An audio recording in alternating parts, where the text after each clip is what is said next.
अगर मैं आपसे इस धरती की सबसे ताकतवर और खतरनाक सांप की बात करूं, तो आपके दिमाग में टाइटेनोबोआ का नाम ही सबसे पहले आएगा। और वही दूसरी तरफ सबसे खतरनाक शार्क का नाम मुझे आपको बताने की भी जरूरत नहीं है। अब एक सांप और शार्क दोनों ही पानी में आराम से रह सकते हैं, इसमें कोई शक नहीं है। तो इसीलिए अगर समुद्र में यही दो जानवर अगर एक साथ लड़ने लगे तो कैसा होगा। तो सबसे पहले हम मेगालोडॉन के बारे में बात कर लेते हैं। इस विशालाकाय जीव का इस धरती पर होने का सबूत हमें तब मिला जब साइंटिस्ट ने 7 इंच लंबे दांतों के एक फॉसिल्स को ढूंढ निकाला। और आप बिलीव नहीं करेंगे कि जब उन दांतों से उसके जबड़े को बनाया गया तो वो इतना बड़ा था कि उसमें 3 इंसान आराम से फिट हो सकते थे। वही अगर हम टाइटेनोबोआ की बात करें तो साल 2009 में इसके होने का सबूत मिला।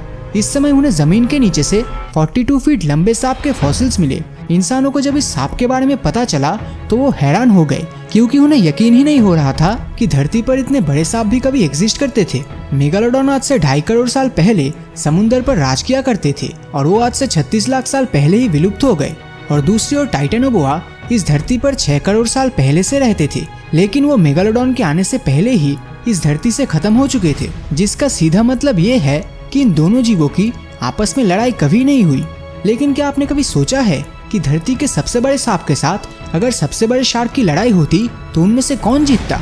अपनी राय नीचे कमेंट करके जरूर बताना। तो अब आते हैं मेन टॉपिक पे। मेगालोडॉन की लंबाई करीब 18 मीटर यानी 60 फीट के आसपास होता था, जो कि आज के टाइम पर मौजूद सबसे बड़ी shark the great white shark से काफी बड़ा था। मेगालोडॉन के जबड़े 3 मीटर और इनमें 270 दांत होते थे और इनकी लंबाई 3 से 7 फीट का होता था। ये शार्क किसी भी शिकार पर हमला सामने से नहीं बल्कि साइड से करता था। मेगालोडॉन जब किसी शिकार को अपने मुंह में दबोचता था तो उसका प्रेशर करीब 10 टन के आसपास होता था, जो किसी भी कछुए के सेल को आसानी से तोड़ सकता है। समुद्र के अंदर रहने वाले ये शार्क अपनी तेजी के लिए भी जाने जाते थे, क्योंकि कोई भी शार्क अगर 22 किलोमीटर प्रति घंटे की स्पीड से तैर पाए तो वो कोई मजाक नहीं है। वही टाइटेनोबोआ के आने के पहले 100 सालों तक जाइगेंटोफिश को ही सबसे बड़ा सांप माना जाता था, जो लंबाई में 10 मीटर यानी 33 फीट के होते थे।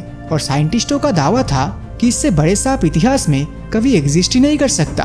पर जब टाइटेनोबोआ के फॉसिल्स को खोजा गया तो उसने दुनिया भर के साइंटिस्टों को हैरान कर दिया, क्योंकि टाइटेनोबोआ की लंबाई 42 फीट थी, जो जाइगेंटोफिश से भी 10 फीट लंबा था। टाइटेनोबोआ आज के एनाकोंडास की तरह ही दिखते थे, लेकिन आकार में उनसे बड़े और ताकतवर होते थे। टाइटेनोबोआ भी एक आम सांप की तरह अपने शिकार के विंड पाइप को तोड़कर उसका दम घुटकर मार देता था, और वो उस शिकार को तब तक जकड़ के रखते थे जब तक कि उसकी मौत न हो जाए। रिसर्चर्स की माने तो ये सांप अपने ज्यादातर समय पानी में गुजारा करते।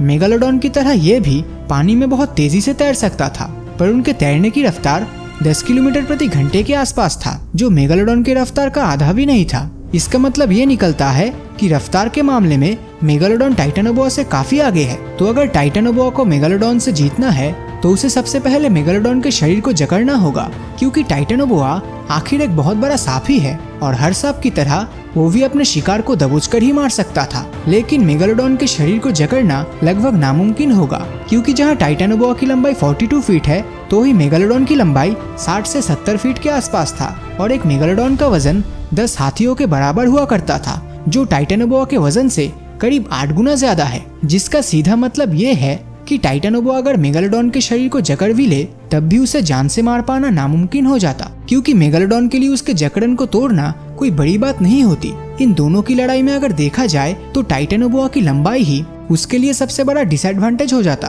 क्योंकि इतनी बड़ी साइज होने की वजह से मेगालोडॉन के लिए उसे पकड़ना और भी आसान हो जाता, क्योंकि मेगालोडॉन उसके शरीर के किसी भी हिस्से को आसानी से पकड़ सकता था और इस केस में टाइटेनोबोआ कुछ भी नहीं कर पाता। जैसे कि वीडियो की शुरुआत में मैंने आपको बताया था कि मेगालोडॉन की बाइटिंग फोर्स 10 टन के आसपास होता था, और अगर गलती से भी टाइटेनोबोआ सिर्फ एक बार के लिए ही मेगालोडॉन के जबड़े में फंस जाए तो पलक झपकते ही उसके शरीर के टुकड़े टुकड़े हो जाते।